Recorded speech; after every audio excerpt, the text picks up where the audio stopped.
Tous, nous allons, pour ma première vidéo de cuisine, nous allons faire un curry de chou-fleur. Alors je vais vous montrer les ingrédients qu'il vous faut. Donc, moi j'ai déjà tout coupé, donc comme ça vous pouvez voir ce qu'il faut. Donc on va commencer avec un oignon. Moi j'ai pris un oignon rouge parce qu'il faut savoir que les oignons rouges ont plus d'antioxydants que les oignons blancs. Donc voilà, je préfère les oignons rouges. 2 gousses d'ail. Alors, ici on a le chou-fleur. Moi, il faut savoir que j'avais juste une moitié de chou-fleur. Donc, j'ai complété avec une moitié de chou. Sachant que voilà, j'utilise ce que j'ai dans mon frigo. Mais si vous avez un chou-fleur entier, c'est préférable pour la recette. On va aussi avoir besoin d'épices et de plusieurs petites choses. Donc, une boîte de conserve de tomates. En fait qui sont déjà découpées. Voilà. On va avoir besoin de bouillon. Voilà, moi j'ai pris du bouillon végétarien. Vous pouvez prendre du bouillon, le bouillon que vous voulez.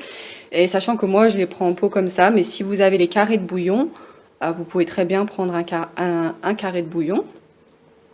Donc ça c'est une cup. Comme j'habite en Australie, on utilise les cups.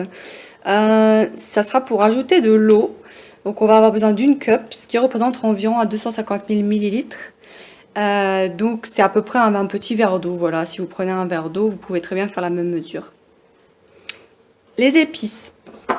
On va avoir besoin de piment. Voilà, si vous avez du piment.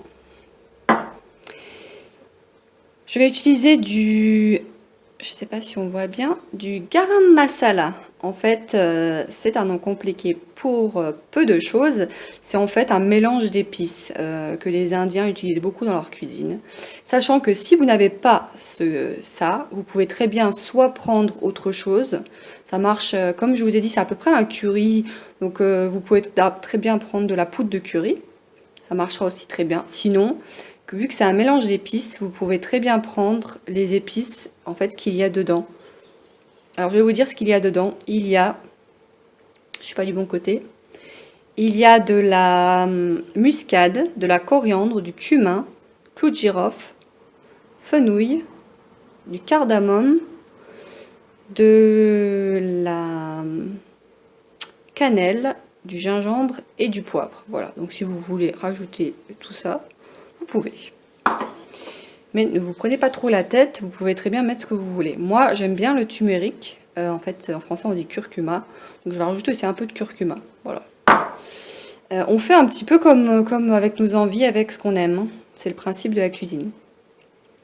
Vers la fin, on va rajouter, ça sera à la fin, on rajoutera ça. En fait, je ne vous montre pas la boîte parce que c'est moi qui ai remis dedans. C'est de la crème de coco. Vous pouvez très bien aussi utiliser du lait de coco. Ça sera un petit peu plus liquide, mais ça fait aussi un petit mélange très sympathique. Voilà, donc la crème de coco ou du coco. Il vous faut à peu près 50 millilitres. Vous pouvez en rajouter. Moi, je pense que je vais en mettre un petit peu plus. Parce que la dernière fois, j'avais fait cette recette. Elle est trop bonne. Je vous invite à me donner votre avis sur cette recette.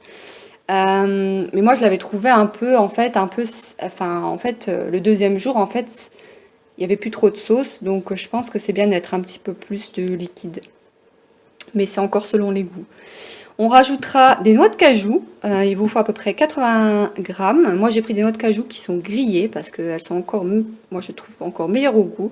On les a un peu concassées. Et puis on rajoutera aussi des oignons nouveaux. Les oignons nouveaux en fait c'est comme de la ciboulette mais en plus gros. Donc si vous n'avez pas d'oignons nouveaux, prenez de la ciboulette, ça marchera aussi. Voilà, on se retrouve pour la première étape. Avec cette recette, c'est que déjà là, ça prend pas beaucoup de temps, ça va prendre à peu près une demi-heure. Et il n'y a pas besoin de 50 000 ustensiles, il faut juste une grosse popote comme celle-là. Et en fait, on mettra tous les ingrédients dedans, donc c'est assez simple. Donc on va commencer en fait, moi j'utilise en fait un spray. J'ai pensé à prendre un spray d'huile de coco, puisqu'on va rajouter après du coco, donc je me dis que ça ira bien avec. J'essaie de mettre un minimum d'huile dans mes plats. Bon, encore une fois, c'est personnel, mais bon, voilà, pour pas trop alourdir, vu qu'il y aura quand même des acides gras, on va avoir quand même les noix de cajou, la crème de coco, donc je veux pas trop en rajouter non plus, donc je vais mettre un petit peu un spray de coco, et puis on va faire, on va commencer à cuire les oignons avec l'ail, et jusqu'à ce qu'ils soient un petit peu, comment on dit, un petit peu dorés, et on rajoutera le reste. Puis, petite astuce, si ça commence un peu à coller, pour éviter de rajouter de l'huile, rajoutez juste un tout petit peu d'eau, et ça marche aussi très bien. Comme ça, on évite de trop charger en huile. Tout bien.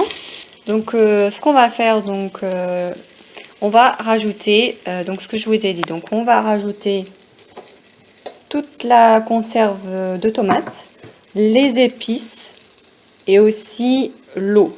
Alors donc un verre d'eau, 250 ml, et donc les épices, un petit peu de piment, les épices que vous voulez en gros. Moi je rajoute un petit peu de curcuma, mais vous n'êtes pas obligé. Le bouillon et voilà, le garam masala ou le curry aussi si vous voulez. Alors après, je dis pas exactement combien il faut mettre d'épices parce que, écoutez, je pense que c'est à chacun de voir à peu près, de voir au goût ce qu'on aime, ce qu'on n'aime pas. S'il y en a, il y a des fois, voilà, ça dépend vraiment des goûts. Donc, testez. C'est la première fois que vous le faites. Vous verrez bien la prochaine fois si vous avez trouvé que c'était trop épicé, pas assez, etc. Bien sûr, suis-je bête, on va aussi rajouter le chou-fleur. C'est quand même la base de notre plat. Donc on va rajouter aussi, avec tout ça, on va rajouter aussi le chou-fleur. Voilà, on va rajouter ce que je vous ai dit. Et donc il doit vous rester normalement le lait de coco, la crème de coco, les noix de cajou et la ciboulette, l'oignon nouveau. Voilà, donc on peut voir, j'ai tout ouvert, j'ai tout mis dedans. Maintenant, on va couvrir.